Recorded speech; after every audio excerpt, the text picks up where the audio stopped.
David, he was just a love of life. He was so old. He had a high concentration of salt in his blood, which eventually led to his death. Who would believe that a mother will harm her own child? On the 20th of August 2001, David Stocker died in the world-famous children's hospital, Great Ormond Street. He'd suffered a massive cardiac arrest 2 days earlier, from which he never recovered. The investigation found evidence of poisoning. Unusually high levels of salt were discovered in his system, almost twice the normal amount.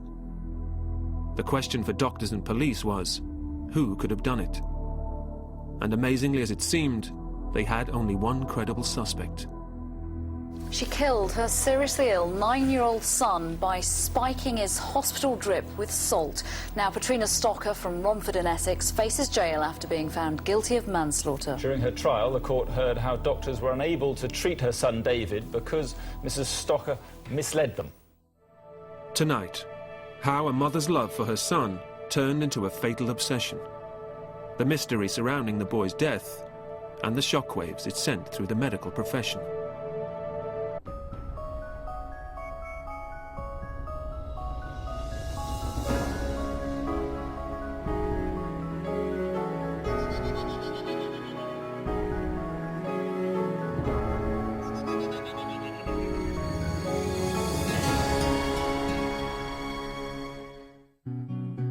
Patrina Smith was born in 1963.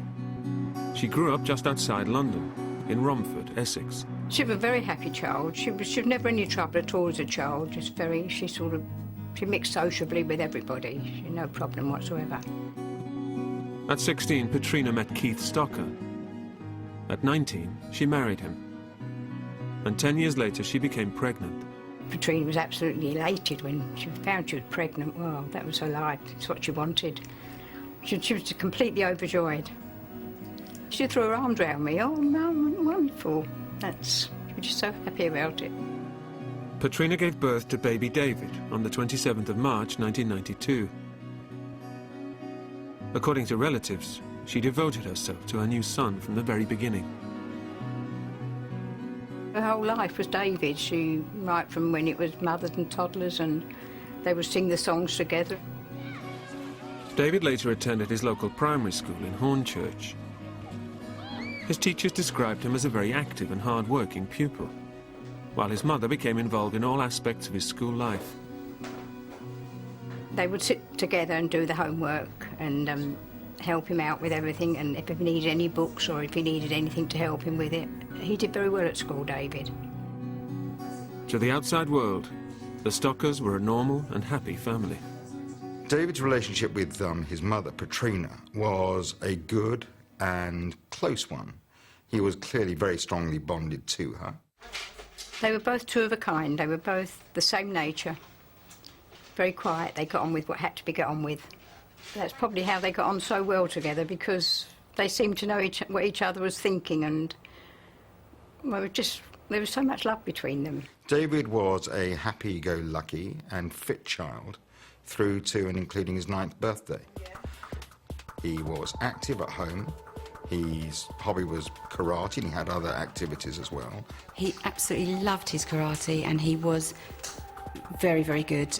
He did show right from the start a sort of a natural aptitude for karate. I really do feel that, given the chance, he would have come training probably 5 times a week. David Stocker had reached the age of 8 without any significant illnesses.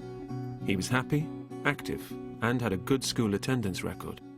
David was very healthy as a child. He was very fit. But in late November 2000, David apparently fell ill. His mother wrote to the school explaining that he was suffering from stomach pains and vomiting. David appeared to have a very ordinary bout of flu in around the Christmas time of the year 2000.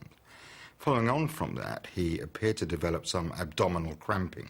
First noticed a change in David around about January of 2001, and it really showed itself by David seemed quite tired and listless and was lacking his usual concentration. Normally, you only had to sort of tell him something once and he would pick it up, but I found I was having to tell him things 2, 3, 4 times.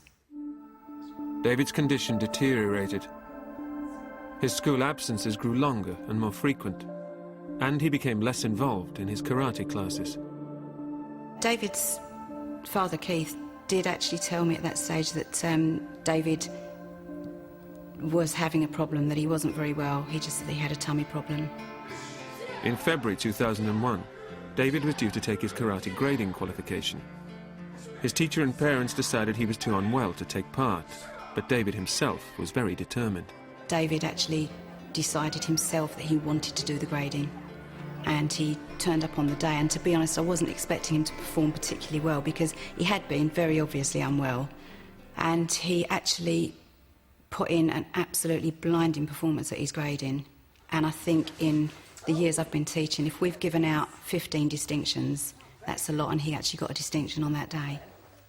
Despite achieving that accolade, David was frail, and just 5 days later, his condition suddenly deteriorated. David was brought into accident and emergency in Old Church Hospital on 23rd of February 2001.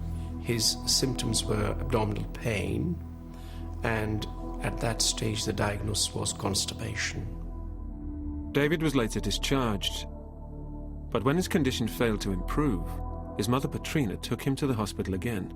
He had 3 visits to A&E, and it was the 3rd visit on 1st of March 2001 that he was admitted under surgical team in children's ward in Old Church Hospital. The doctors who examined him there realized his condition was more serious than they'd first thought. Acute appendicitis was diagnosed, and David underwent emergency surgery. But still, his health problems persisted. On 3rd of March, he had his appendix removed.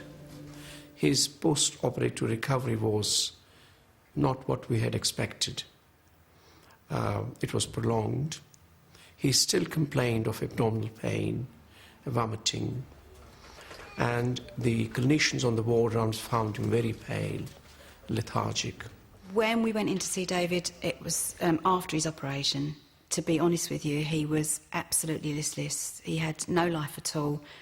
He wasn't eating and wasn't sort of, as you'd expect a child that had had sort of what I thought at the time was a minor operation.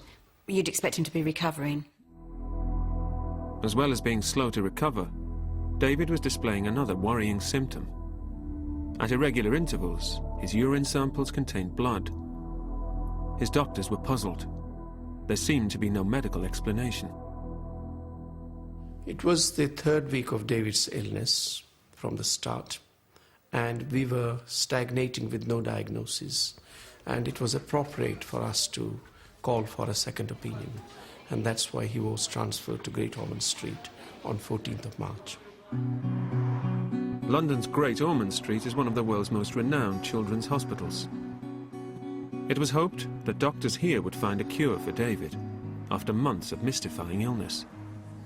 But soon afterwards, David's condition worsened, and doctors began to think the unthinkable. Was his own mother, Petrina, to blame? The idea was that somehow the parent was getting some pleasure, some satisfaction out of doing this to the child. March 2001.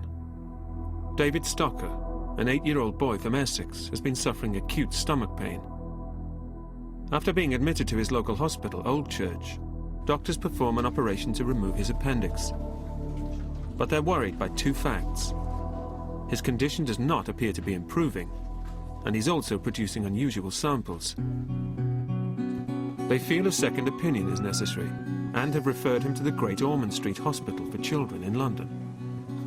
David was referred to Great Ormond Street because his doctors at Old Church were concerned that he wasn't getting better. That's not unusual. That is the reason why a significant number of children are referred to us each year. David's parents, Petrina and Keith Stocker, went with him to the hospital. His mother was adamant that she would spend as much time as possible at his bedside. It'd be the same as any mum if her little boy is ill, and David was very ill. But Petrina was coping. She's that quiet, coping nature. She doesn't seem to get ruffled. Most parents will come with their child to Great Ormond Street Hospital if their child is admitted. Obviously, quite often the father's unable to stay during the whole admission, but it would be common, indeed normal practice, for a child's mother to be with their child throughout the admission. Katrina wanted all the time to simply be able to get to the bottom of what it was that was not leading to him making a full and appropriate recovery from what would appear to have been a relatively minor episode of flu. But, like the staff at Old Church, the Great Ormond Street team soon developed concerns about the irregularities in David's samples. One of them was that the urine sample contained obvious blood on one occasion, and then soon after didn't have blood in it. And that's quite unusual. Normally, if you've got a reason for bleeding from your kidney or your bladder, then there'll be blood in a number of different urine samples. There are many conditions where blood will be found in urine. They don't always necessarily conform to a standard. After his appendectomy, a catheter was inserted into David. Using technical language, there was trauma, injury occasioned to his urethra. The result of that would be the discovering, as was, blood in urine, as happened in David's case. On the 18th of March 2001, David's drip alarm unexpectedly went off at 6:30 a.m. On inspection of his drip, nurses found unusual blood clots in the tube. 3 days later, the alarm went off again. This time, staff noted a cloudy fluid in the tube. The following day, when the alarm went off a third time, small flakes of what looked like chalk were discovered. The medical team were baffled as to how and why this was happening. One possible suggestion was that someone had been tampering with David's samples. But if so, who?